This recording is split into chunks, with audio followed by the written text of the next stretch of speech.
about this Obama with change. Look at the people he's put in to mastermind the economic recovery. Larry Summers. I love it. Every time they talk about Larry Summers, he's always brilliant. He's another brilliant one. He's the one that helped dismantle the Glass-Steagall Act, the banking act that was put in place in the 1930s, so the banks couldn't become the banksters that they become. In the 1990s, you had the beginning of the derivatives bubble, thanks to people like Alan Greenspan, Reuben Summers, a lot of the people who are now back in the Obama administration. And the derivatives, I think, are the centerpiece of this entire problem today. These are the same people, Geithner from the Treasury Department. Could you imagine that?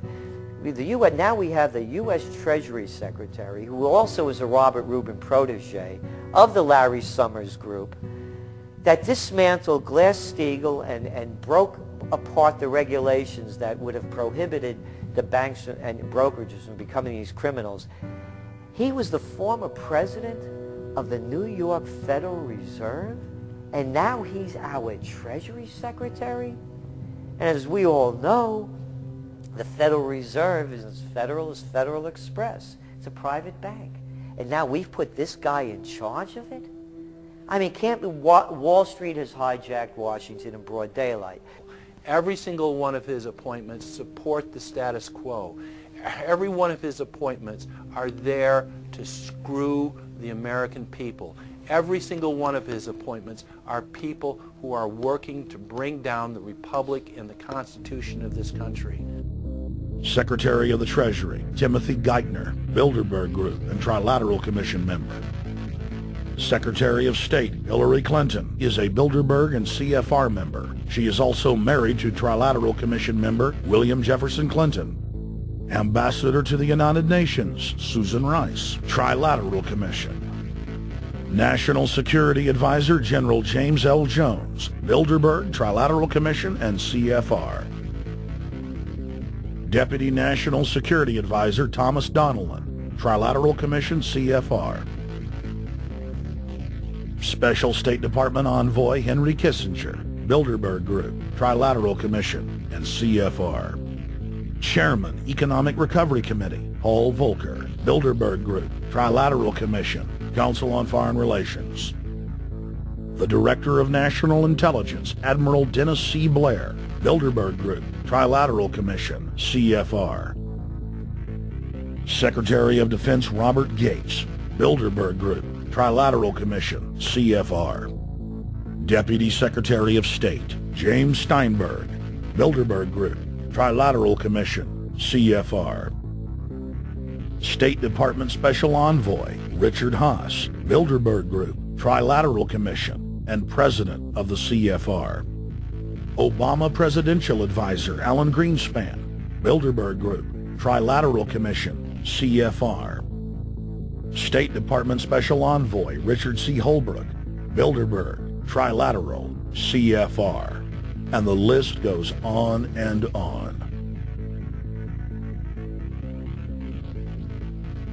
Even if Barack Obama were the most wonderful person in the world, he was groomed and brought to power by the global elite to carry out their agenda. Humanity must look past Obama and realize that presidents come and go, but the shadow government and their program of global enslavement continues.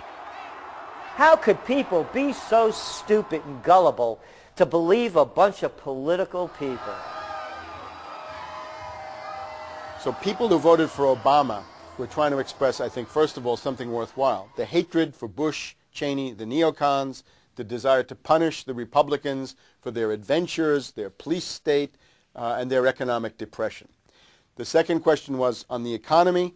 People felt that Bush was selling them down the river into a world depression. He is, of course, the new Herbert Hoover in that regard, so they were trying to get something different from that. The tragedy, of course, is, and this is really why Obama was groomed and prepared over a period of almost 30 years now, that Obama is there to frustrate and to deceive all of those hopes. Obama is a cruel hoax. He's a bogus sham.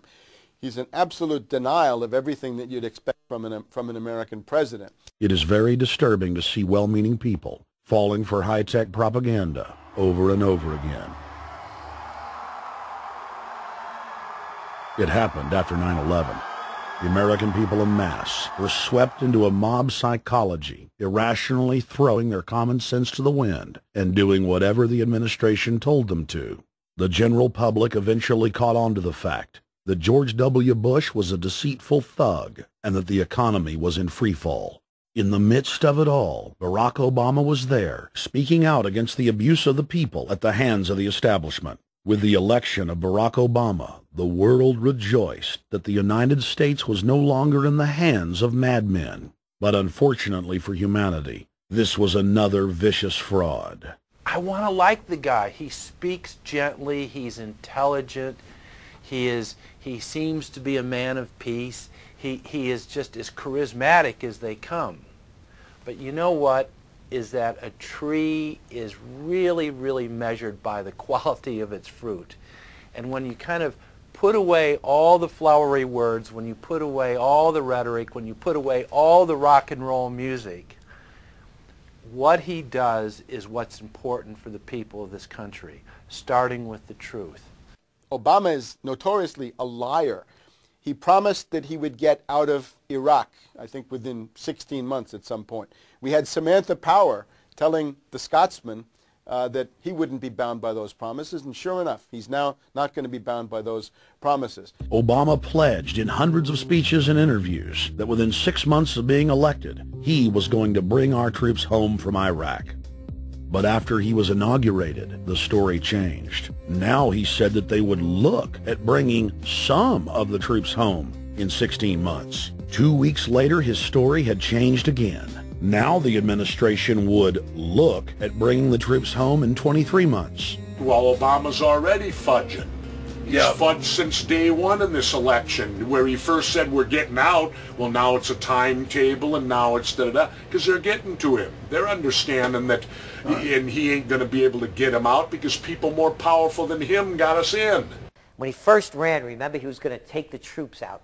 I get in there, troops come home. Day one. There is no military solution in Iraq, and there never was.